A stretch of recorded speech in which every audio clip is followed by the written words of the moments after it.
భక్త కన్నప్పను తిన్నడు అని కూడా అంటారు కదా. కన్నప్ప తిన్నడు, ఈ పేర్లలో ఉన్నటువంటి అంతరార్థం ఏంటి?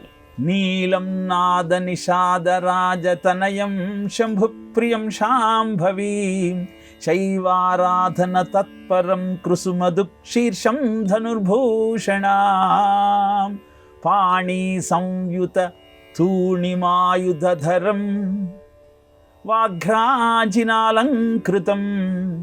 వందే స్వర్ణముఖీతటే గిరివరే శ్రీకాళహస్తీశ్వరే. భక్త కన్నప్ప యొక్క భక్తి అనన్యమైనది. ఉపమన్యు మహర్షి కన్నప్పను ధీరుడు అని కూడా అంటాడు.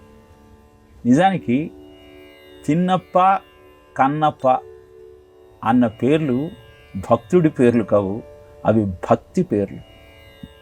తిన్నగా ఉండటం అంటే వంకర లేకపోవటం.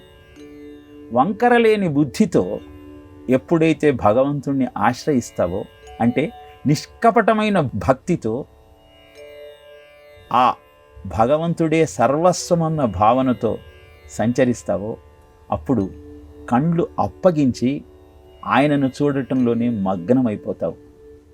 అందుకే వంకరలేని బుద్ధితో నిరంతరము భగవంతుణ్ణి కళ్ళార్పకుండా చూచేటువంటి తత్వానికి నిదర్శనమే కన్నప్ప.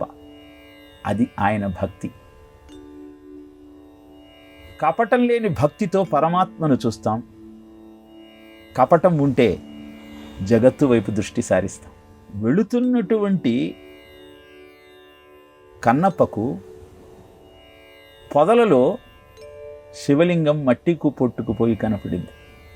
అంతా శివమయమే అన్న భావనతో ఉన్నటువంటి ఆ ధీరుడికి తన శివుడు అలాంటి దీనావస్థలో ఉన్నాడన్న భావన కలిగి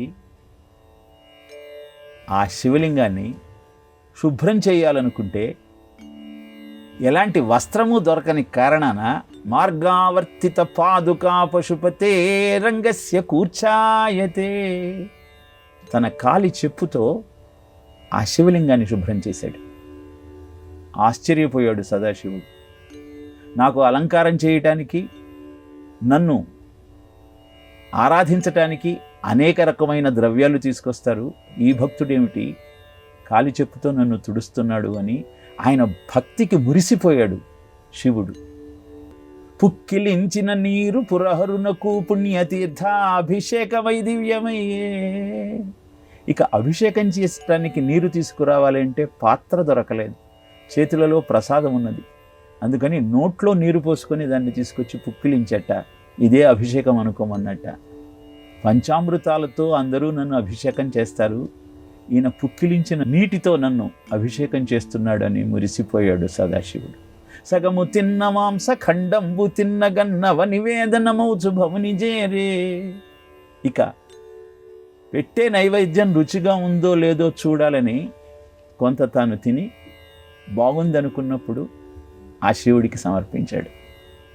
ఈయన భక్తిని పరీక్షిద్దాం అనుకున్నాడు అని అనుకున్న మరుక్షణమే ఆ శివుడి కంటి వెంట రక్తం కారటం ప్రారంభించింది.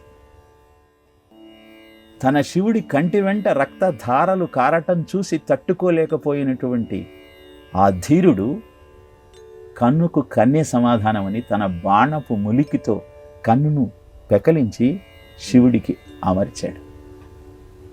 రెండో కంటి నుంచి కూడా రక్తధారలు కారిస్తే ఏం చేస్తాడో చూద్దాం అనుకున్నాడు శివుడు. మరుక్షణం రెండో కంటి నుంచి కూడా రక్తం రావటం ప్రారంభించింది. శివుడే సర్వస్వమన్న భావనతో ఉన్నటువంటి ఆ ధీరుడు రెండవ కన్ను పెరికిన తరువాత శివుడికి అమర్చాలి అంటే ఆనవాలు ఎలా తెలుస్తుందని ఆలోచించి తన కాలి బొటన వేలిని ఆనవాలుగా శివలింగము యొక్క కన్ను మీద ఉంచి తన రెండవ కన్నును బయటికి తీసే ప్రయత్నం చేస్తున్న సందర్భంలో ఆనందభరితుడైనటువంటి సదాశివుడు ప్రత్యక్షమై కన్నప్ప ఆగవయ్యా అన్నాడు. అందుకే అలాంటి భక్తికి మురిసిపోయినటువంటి సదాశివుడు ఆ కన్నప్పను తన నెత్తి మీద పెట్టుకున్నాడు.